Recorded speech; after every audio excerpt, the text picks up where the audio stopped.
your Bamenda man, your Ekona man, your Ngi man, your Bakwe man, and proudly so your Anglophone brother. You're welcome on this platform, dear friends.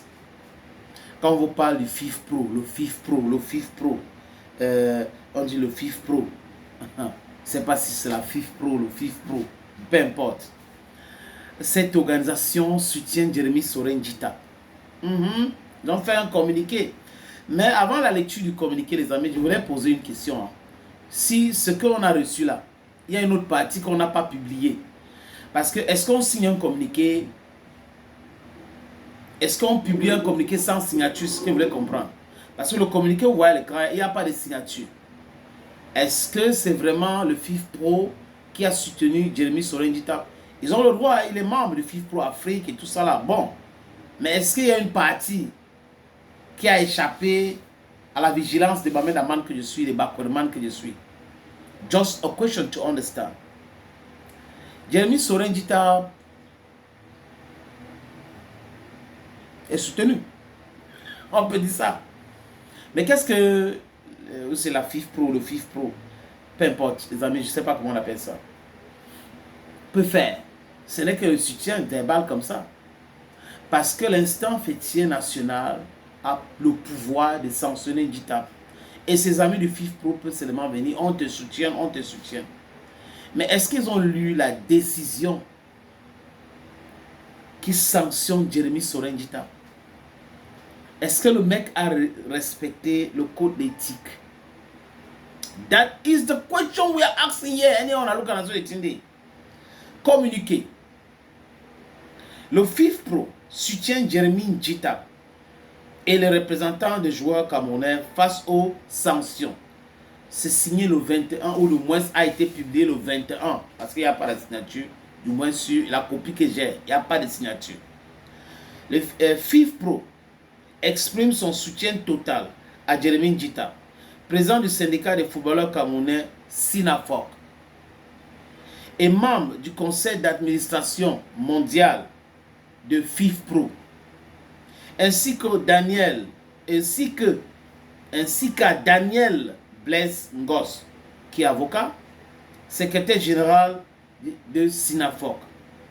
À la suite des sanctions prononcées cette semaine par la Fédération camerounaise de football, il y en a quand même qui trouvent que la Fédération camerounaise de football, c'est la Fédération Eto de football. Non, c'est la FECAFOOT qui a sanctionné Djita. La commission d'éthique de la FECAFOOT a suspendu M. Djita pour une durée de 5 ans et M. Ngos pour 2 ans. Ces sanctions interviennent après des actions antérieures de la fédération visant à retirer à SINAFOC sa reconnaissance en tant que syndicat des joueurs au profit d'une nouvelle organisation ne représentant ni la voix ni les intérêts des footballeurs du Cameroun. Voilà ces machins qu'on appelle FIF Pro qui est en train de parler de l'association de footballeurs du Cameroun, Association nationale de footballeurs du Cameroun. Et quand on va attaquer ces machins qu'on appelle FIF Pro, ils vont commencer, non, FIF Pro n'est rien, ça ne représente rien. C'est un groupe de personnes qui protègent uniquement les intérêts. Le FIF Pro défend qui? C'est l'argent qu'ils sont en train de défendre. J'ai demandé ici, Djita, le compte, dis-nous combien est-ce que tu as reçu? Combien? Tu as dépensé combien? On parle de 1 million de dollars chaque année. Qu'as-tu fait avec cet argent-là? On va pas demander les codes que les gars qui disaient que la commission d'éthique de la FECAFOOT a suspendu Djita pour une durée de 5 ans et M. Ngos pour 2 ans. Ces sanctions interviennent après des actions antérieures de la fédération visant à retirer à SINAFOC sa reconnaissance en tant que syndicat des joueurs au profit d'un nouvel organisme ne représentant ni la voix ni les intérêts des footballeurs du pays. Qu'est-ce que la FIF Pro, le FIF Pro, la FIF Pro c'est concernant cette histoire? Si ce n'est pas le Congo ça qui vient du SINAFOC. FIF Pro s'inquiète du fait que cette affaire s'inscrive dans une tendance plus large où les autorités du football détournent les structures disciplinaires internes pour s'en prendre aux syndicats des joueurs et à leurs dirigeants. Une telle pratique porte atteinte aux droits des joueurs à s'organiser de manière indépendante et affaiblir les mécanismes de responsabilité dans le sport. FIFPro, allez au TAS. Allez au TAS. Si vous pensez que le FIF ou c'est le FIF ou la FIFPro, FIF là, est quelque chose d'important, intéressant, allez au TAS, contester la décision là-bas, que de venir faire les communiqués. Parce que là, le soutien là, et les commentaires qu'ils font, ça ne peut jamais changer quelque chose. Ces commentaires-là sont nuls.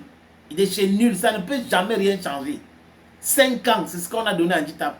Si vous voulez vous opposer à cela, donnez de l'argent à Nditap qui part au TAS. Et après, on va lui dire, on va confirmer cela. Et maintenant, vous allez donner encore l'argent pour qu'il donne à la fédération. C'est de ça qu'il est question. Nous appelons la FIFA et la CAF à examiner de près la situation au Cameroun et à prendre les mesures appropriées pour faire respecter les normes de gouvernance, protéger les droits des joueurs et veiller à ce que les dirigeants syndicaux ne soient pas victimes de représailles à caractère politique. Qui fait la politique? C'est Nditap qui allait en Côte d'Ivoire dire que bientôt la normalisation ou c'est la fédération. C'est Nditap lui-même qui allait dire ça. C'est lui qui avait les Bel Joseph et les autres. Hein? C'est lui qui utilise le SINAFOC pour le pouvoir, pour avoir le pouvoir à la FECAFOOT. Je vous dis que c'est les copains, non? C'est les petits copains, le truc qui vient des petits copains. Que les dirigeants syndicaux ne soient pas victimes de représailles à caractère politique. La FIFA et la CAF ne peuvent absolument rien. La FIFA ne peut pas dicter ce qui... On parle de droit ici, là. La FIFA, si la FIFA entre dedans, la FECAFOOT conteste et la FIFA aura des problèmes. Même la CAF. FIFPro représente plus de 700 000 footballeurs professionnels, hommes et femmes à travers 72 syndicats nationaux dans le monde, des joueurs dans le monde, et reste fermement engagé à défendre les droits et soutenir leurs représentants légitimes. FIFPro donc ne représente pas tous les joueurs au monde, parce que le monde ne compte pas 70 000 joueurs, c'est plus. C'est plus. Donc FIFPro est seulement dans 70 pays. Et les autres pays alors? Vous voyez que c'est un trait des copains, ils sont en train de se défendre, chacun défend l'intérêt de l'autre, et ils vont publier un communiqué sans signer. Et vous ne pouvez pas, à travers un communiqué, contester une décision de la justice. C'est pas ça qu'il faut faire. Ce qu'on attend de ces FIFPro là, c'est de donner de l'argent, c'est d'aller au niveau du TAS. Parce que quand vous dites, oh, la CAF, la FIFA, là-bas, ils ne peuvent rien. Il y a la juridiction suprême de sport, qui est le TAS. Si le TAS dit aujourd'hui qu'il faut annuler la décision de sanction de Nditap, on va annuler. Ça sera annulé. Mais la FIFA ne peut pas. Parce que la FIFA, on peut traîner la FIFA là-bas. On peut même traîner la CAF là-bas. D'ailleurs, il les a amenés là-bas. Une fois, il a eu gain de cause. Donc, soutien ou pas soutien, vraiment, il faut aller au marché des femmes. Thank you, friends. Ils sont fâchés. Bye bye.